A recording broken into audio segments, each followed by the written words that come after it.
채무자가 확정 판결 등을 받고도 이를 이행하지 않으면 채권자는 민사집행법에 따른 강제집행 절차를 진행할 수 있습니다. 강제집행이란 이 법원, 국가 권력에 기해서 강제적으로 실현하는 법적 절차이죠.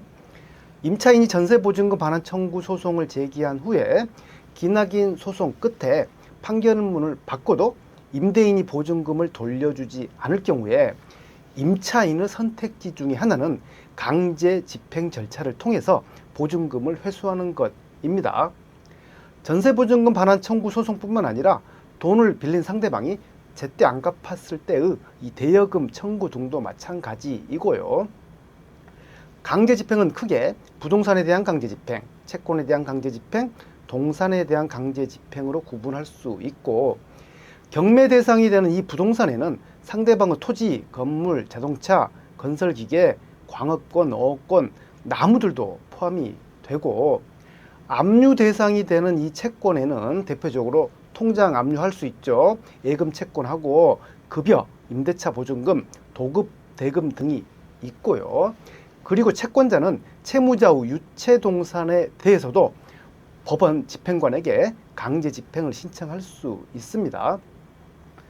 실무상 부동산에 대한 강제 집행과 그리고 통장 압류 등 채권에 대한 강제 집행이 주를 이루고, 동산에 대한 강제 집행은 채권자가 채무자의 이 유체동산의 종류라든지 장소 등을 특정하기 어렵기 때문에 채권자가 선뜻 신청하기 쉽지 않고요.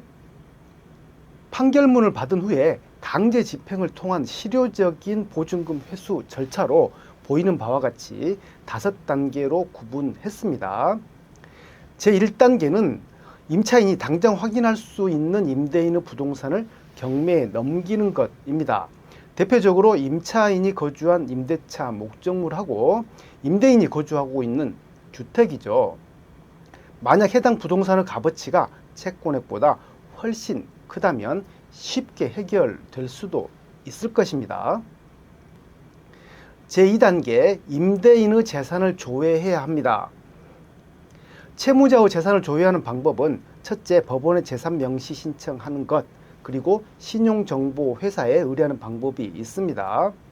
그런데 법원에 재산 명시 신청하는 방법은 국가기관인 법원의 절차임에도 불구하고 그 기간하고 결과가 신청자 기대에 크게 못 미치는 게 사실입니다.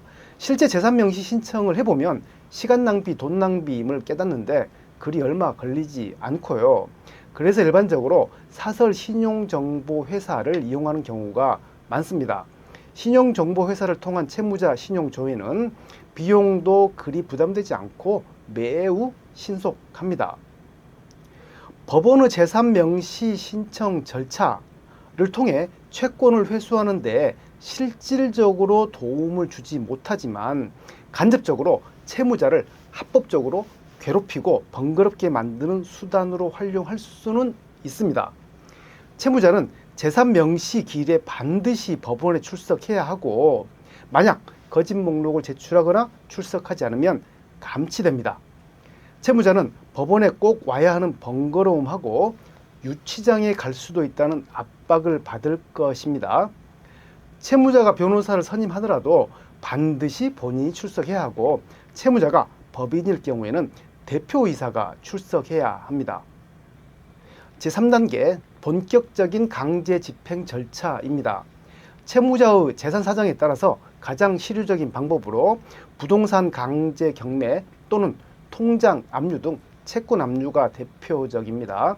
부동산 강제 경매하고 통장 압류 등은 법원 전자소송 사이트에서 접속해서 진행할 수 있고, 채권자의 여건에 따라서 직접 진행할지 또는 아니면 수수료를 조금 부담하고 변호사 사무실이나 신용정보업체 등에 의뢰할지 결정하면 되겠습니다.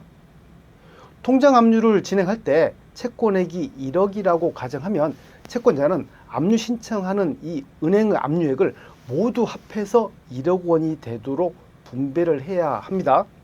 예를 들어서 10군데 은행에 각각 1천만 원씩 압류 신청을 해야 하죠.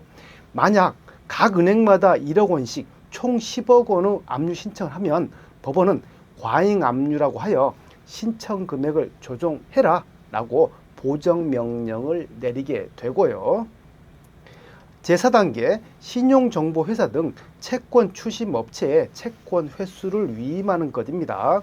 이 채권 추심 계약은 채권자 본인이 스스로 채권 회수가 어렵다고 판단될 때 활용하는 방법이겠죠.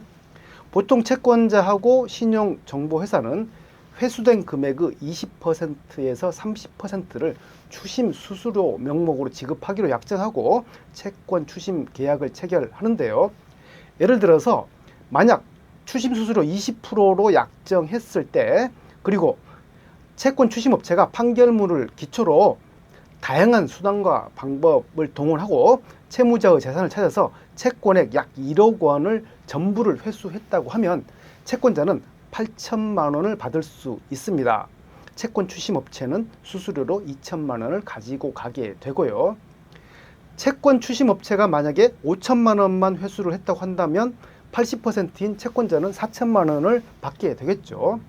채권 추심업체가 한 푼도 회수하지 못하면 그 판결문은 부실 채권으로 남고 채권자는 추심업체에게 수수료를 지급할 일은 없습니다.